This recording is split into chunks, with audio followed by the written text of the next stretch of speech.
Oh, yes. So, it's season 5 of the Rupel Boom series. What have we done? Second season in the top flight.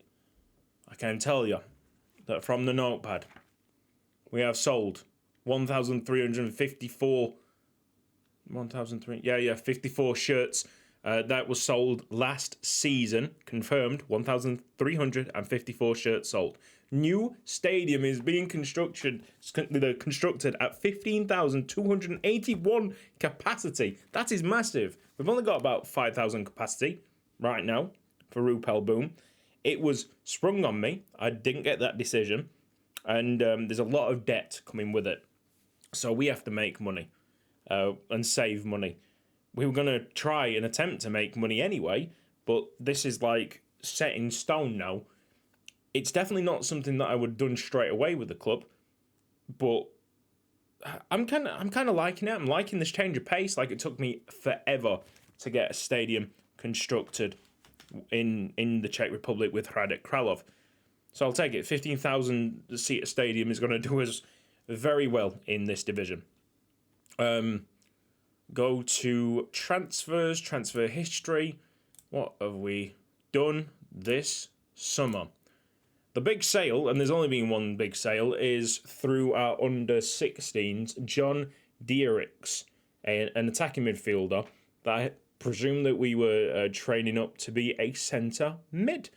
And, you know, things were going all right, but when a offer of 2.5 million comes in for someone that doesn't even know fully his position that he would be playing for Rupel Boom, you're going to take it. It has a 30% of future fee as well, but we haven't got the total amount here. 40% of it goes to his, previous club, Lokeren Temesa.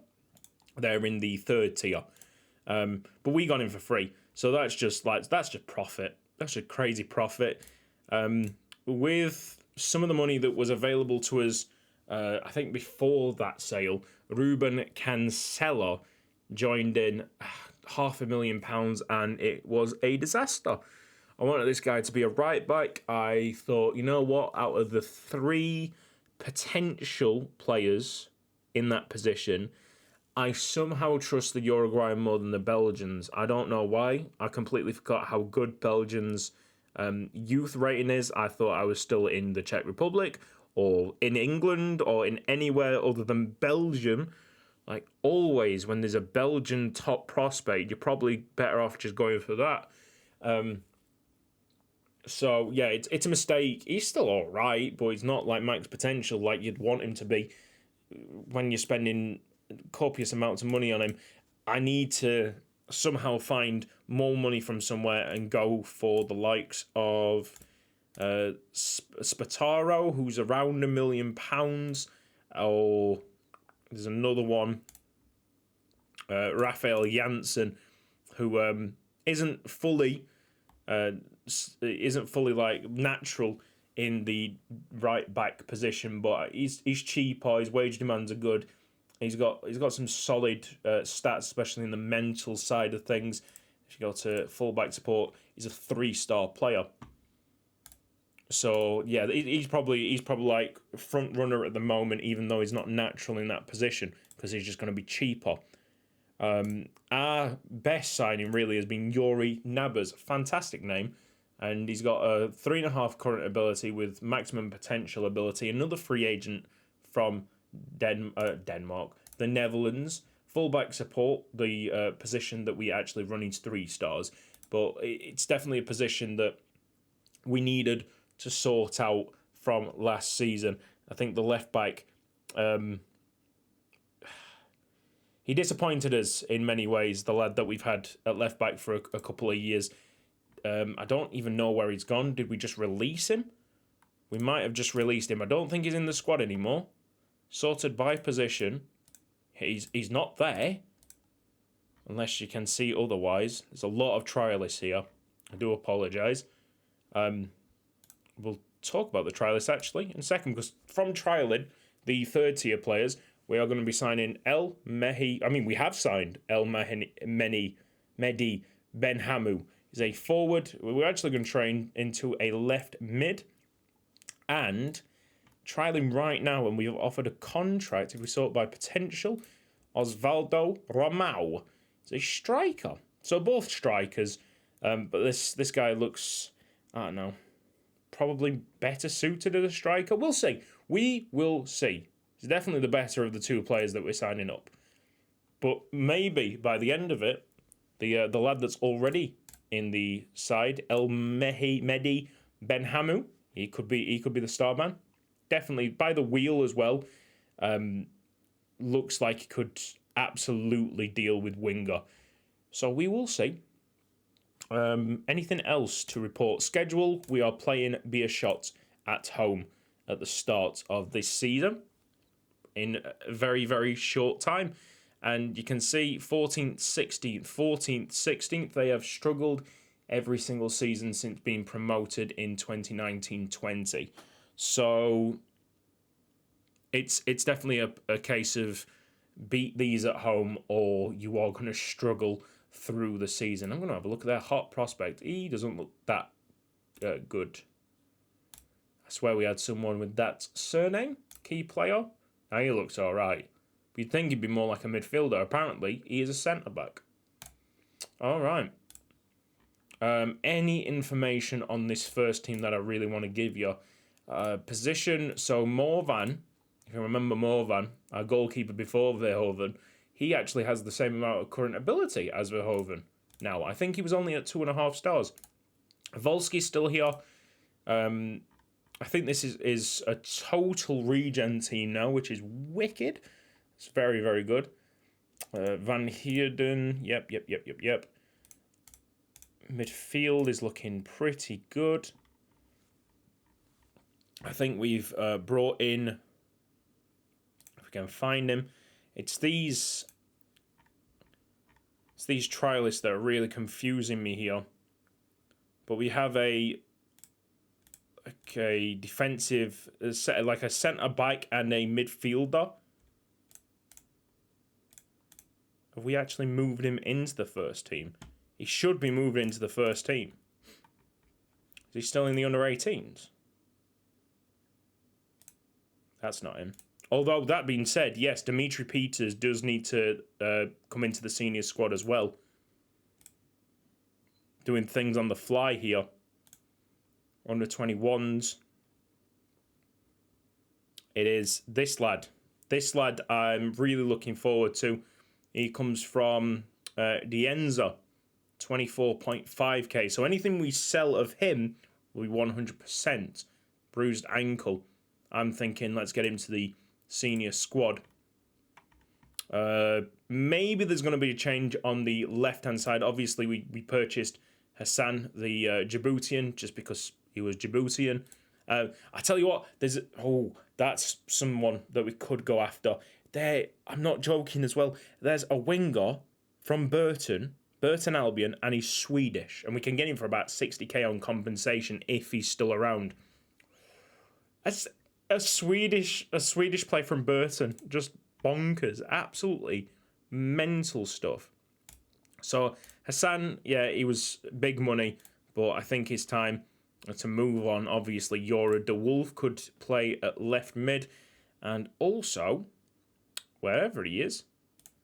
Let's check the up there. But I'm sure that we got a 4. No, we got more than a 4. Yeah, sorry, my apologies. It is a 4 current ability with maximum. Mikel Andre still developing into that left midfielder. Still attacking, more natural attacking wise. L shot. Right, okay, let's go to L shot. If we change to the position selected, L shot. I thought my mouse had died then.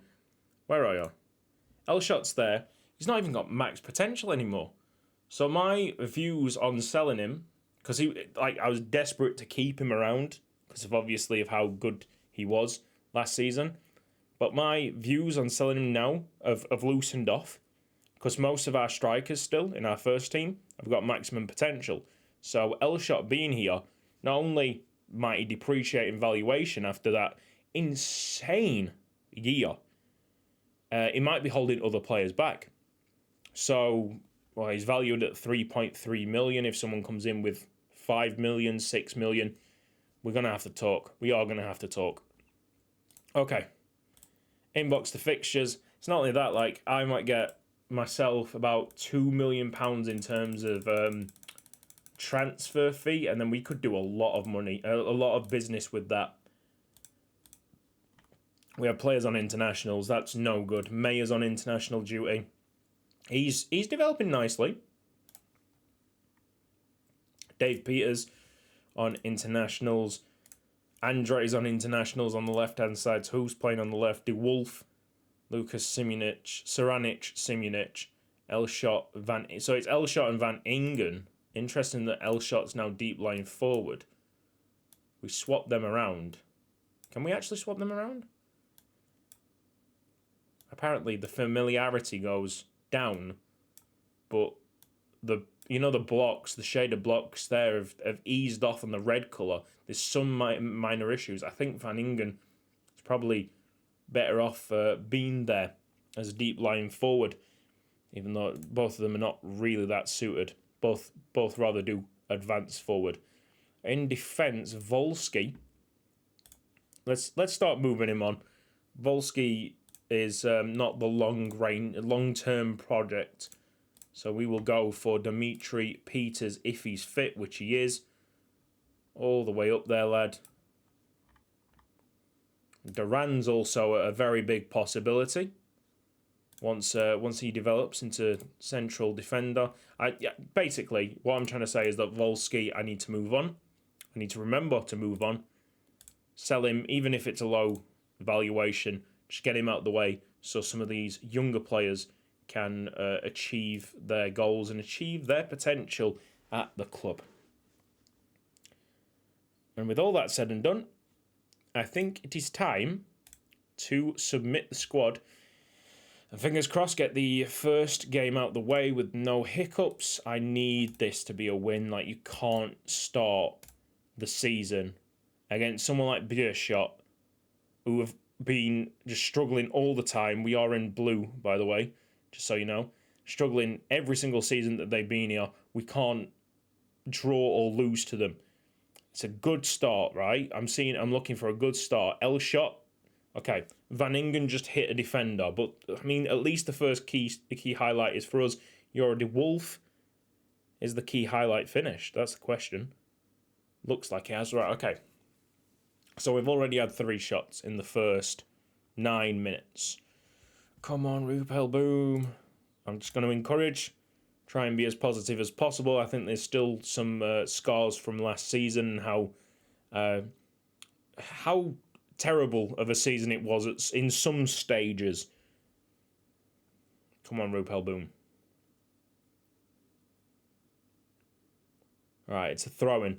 It's took a long time for us to get another key highlight. Lucas to De Wolf. And then inside to Van Ingen. Not a good pass. Oh, oh my goodness. Someone sign him up. Saverio Elshot. I mean, sign him up for the right amount of money. I'm not going to be a mug here. He's scoring goals for fun.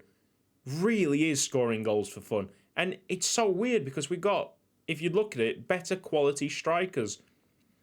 Like Van Ingen, I would even call Van Ingen better quality striker in terms of just stats. But Elshot is just loving life.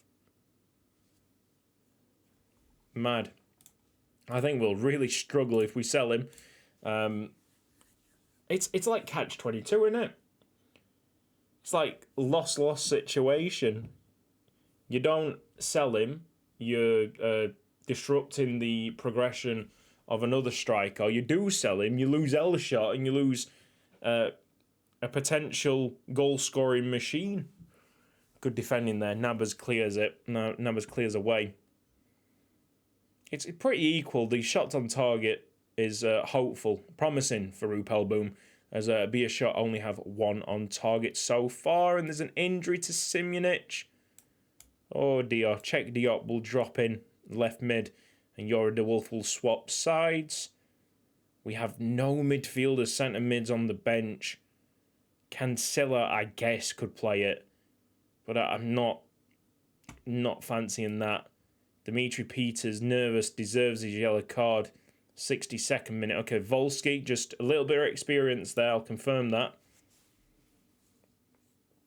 Use that experience. Hopefully Simunic is all right. Hopefully that's not a serious injury.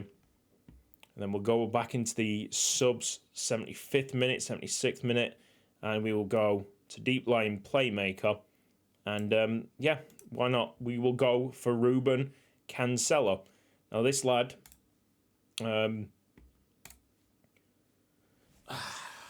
big disappointment, but he could like repay some, or give me some faith in him if we can just see this through for a 1-0 victory, even though it hasn't been like amazing. It's not been an underlying performance. It's not been one with an exclamation mark at the end. It's just been a victory against a bad side. Right? We needed that to start off the season. Anything else, I would have begun worrying about what is going to go on. We might finish 14th, but we just can't get relegated, especially with that debt hanging on us now with the stadium. We absolutely cannot get relegated. I just hope that the lads have got that drilled into them. We can't get relegated. It's a hamstring strain for 4 to 7 weeks. 4 to 5 weeks, apparently. Simunic gives us another reason to look for a right winger, that Burton Albion player. Let's have a look at the Burton Albion player. If I can.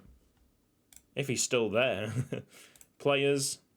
Yeah, there's only one. Right, okay, this is weird. I went for a large database, and then everybody in Belgium. I think they've reduced the size of large databases because this is a bit crazy. But this is Kasim Batar, who is a Swedish player from Burton. Compensation 93k. I thought it was 60. That's all right. Wage demands are going to be high. It's going to be heavy. But that might be our next signing. What's our transfer budget at the moment? Just sort this out. Let's try and do some live transfer negotiations right now. The approach to sign. Don't really want to talk about that.